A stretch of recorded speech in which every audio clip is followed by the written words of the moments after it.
আসসালামু আলাইকুম। সবাইকে স্বাগত জানাচ্ছি। আমি নয়ন আসাদ, পর্তুগাল সম্পাদকীতে। আমাদের পত্রিকার খবর খুব শীঘ্রই সরকারের ৩ ছাত্র উপদেষ্টা পদত্যাগ করতে যাচ্ছেন এবং একটি নতুন রাজনৈতিক দল ঘোষণা হতে যাচ্ছে খুব শীঘ্রই।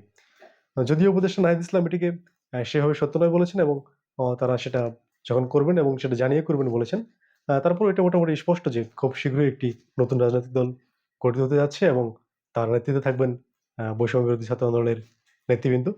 এবং তারা একটি যে নতুন রাজনৈতিক বন্দোবস্তের কথা বলেছেন এবং একটি নতুন রাজনীতির কথা বলেছেন, তারা হয়তো সেটি জনগণের সামনে নিয়ে আসার একটি চিন্তা করছেন। তবে এটি বাংলাদেশের রাজনীতিতে ঠিক কিভাবে প্রভাব ফেলবে এবং কতটুকু প্রভাব ফেলতে পারবে, সেটি তাদের আ শুরুর পরে হয়তো আমরা বুঝতে পারবো যে তাদের রাজনৈতিক ভিশনটা আসলে কি এবং তারা ঠিক কোন বিষয়টাকে অ্যাড্রেস করে বাংলাদেশের রাজনীতিতে জায়গা করে নিতে যাচ্ছেন। আর এটি আসলে অন্য রাজনৈতিক দলগুলোকে ঠিক কিভাবে প্রভাবিত করবে, সেটি আসলে একটি বড় দেখার বিষয়। তারা তাদের দল গোছানোর জন্য একটি সময় প্রয়োজন হবে এবং তারা এই নতুন ন্যারেটিভটাকে জনগণের কাছে পৌঁছে দিতে এবং তারা তাদের রাজনৈতিক নেতৃত্বকে সংগঠিত করতে একটি আ সময় তাদের লাগবে। ঠিক এই সময়টাই হয়তো অন্য রাজনৈতিক দলগুলো একটি থ্রেট মনে করতে পারে। কারণ হচ্ছে যে এই সময় যত বেশি হবে, নতুন রাজনৈতিক দলের পক্ষে আ জনগণকে সংগঠিত করার একটি বড় প্রচেষ্টা থাকবে। ঠিক কি সম্ভবত এই কারণেই বিএনপি এবং অন্য রাজনৈতিক দলগুলো খুব শীঘ্র নির্বাচন চাচ্ছেন, যাতে তাদের জায়গাটা খুব বেশি ছাড়তে না হয়। আর অন্য রাজনৈতিক যে নতুন রাজনৈতিক দলগুলো তারা গড়তে যাচ্ছেন, তারা হয়তো একটু সময় নিতেই চাইবেন যে তারা যাতে একটু সময় পান তাদের নিজেদের রাজনীতিকে গুছিয়ে নেওয়ার জন্যে। তবে বাংলাদেশে আমরা এতদিন দেখে এসেছি যেটা দ্বিমুখী লড়াই হয়েছে আসলে বাংলাদেশের রাজনীতিতে।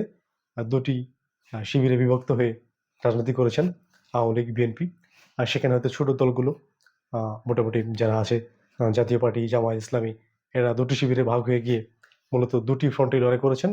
দ্বিমুখী লড়াই হয়েছে। তবে যদি ছাত্র আন্দোলনের এই নেতৃবৃন্দ একটি নতুন রাজনৈতিক দলকে জনগণের কাছে নিয়ে যেতে পারেন এবং তারা একটি উল্লেখযোগ্য প্রতিযোগী হিসেবে নিজেদেরকে প্রমাণ করতে পারেন, সেক্ষেত্রে হয়তো একটি ত্রিমুখী লড়াইয়ের সম্ভাবনা আছে। যেটা বাংলাদেশের নতুন একটি আবহাওয়া তৈরি করবে আসলে।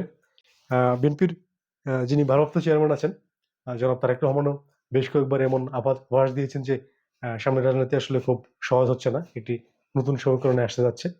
এবং তিনি তার নেতাকর্মীদেরকেও এটাই ধারণা দিচ্ছেন যে জনগণের জন্য রাজনীতি না করলে আরেকটি ৫ই আগস্ট চলে আসতে পারে। কাজেই প্রত্যেক রাজনৈতিক দলগুলো যে তাদের নিজেদের ভবিষ্যৎ সম্পর্কে চিন্তা করছে এবং জনগণের কাছে যাওয়ার জন্য চেষ্টা করছে এবং জনগণের জন্য রাজনীতি করার একটি প্রয়াস নিচ্ছে, এটিও সম্ভবত খুব এই কারণেই যে নতুন একটি রাজনৈতিক দলের সামনে তাদেরকে তাদের প্রয়োজনীয়তা এবং তাদের যে জায়গাটা সেটা ধরে রাখতে হবে। তা না হলে মানুষ হয়তো বিরক্ত হয়ে আরেকটি ৫ই আগস্টের ঘটনা ঘটিয়ে যেতে পারে বলে সেটা সে দলের নেতারাই অনুমান করছেন। অন্যদিকে যে রাজনৈতিক দলগুলো অনেক শক্তিশালী এবং মোটামুটি একটি প্রভাব বিস্তার করে আছে, তার মধ্যে অন্যগুলো তো সক্রিয় নেই। সক্রিয় থাকার মধ্যে জামাত ইসলামী একটা সক্রিয় ভূমিকা পালন করছে। তবে তাদের ভোট ব্যাংক যেহেতু একটি নির্দিষ্ট জায়গায় সীমাবদ্ধ, তারা একটি শক্ত প্রভাব থাকলেও ক্ষমতায় যাওয়ার মতো পরিস্থিতি তৈরি করতে পারবে কিনা সেটা আসলে সময় বলে দিবে। তারাও একটি সম্ভাবনা নতুন আ চেষ্টা করছেন সবগুলো ইসলাম এবং মুসলিমপন্থী দলগুলোকে তারা একত্রে নিয়ে একটি প্রতিযোগিতার জায়গা তৈরি করার চেষ্টা করছেন।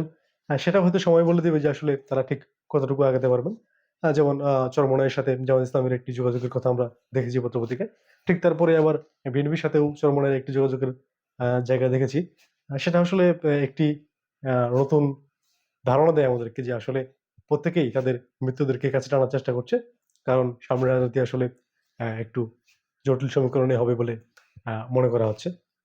তবে বাংলাদেশের যে আবহমান পরিস্থিতি যেটা চলে আসছিল, যে রাজনৈতিক বন্দোবস্ত চলে আসছিল সেটা আসলে একটু আ মুখ থুবড়ে পড়বে বলে আশা করা যায়। কারণ একটি নতুন প্রজন্ম এই দেশের রাজনীতিতে যারা গত কয়েকটি বছর ভোট দিতে পারেনি, তারা এই দেশের রাজনীতিতে একটি শক্তভাবেই তারা তাদের জানান দেওয়ার চেষ্টা করবে এবং তারা সম্ভবত একটি নতুন ন্যারেটিভ আনার চেষ্টা করবে যেটা বাংলাদেশের মানুষের মনে যদি জায়গা করে নিতে পারে, তাহলে হয়তো আমাদের পুরনো রাজনৈতিক বন্দোবস্ত থেকে কিছুটা হলেও মুক্তি মিলতে পারে এবং হয়তো আমরা ঠিক সামনের বাংলাদেশে এরকম কোনো একটা ঘটনার সাক্ষী হতে যাচ্ছি। বাকিটা আমাদেরকে অপেক্ষা করতে হবে সে সময় আসা পর্যন্ত। সবাইকে ধন্যবাদ। পর্তুগাল সম্মত করে সহায়তা করার জন্য।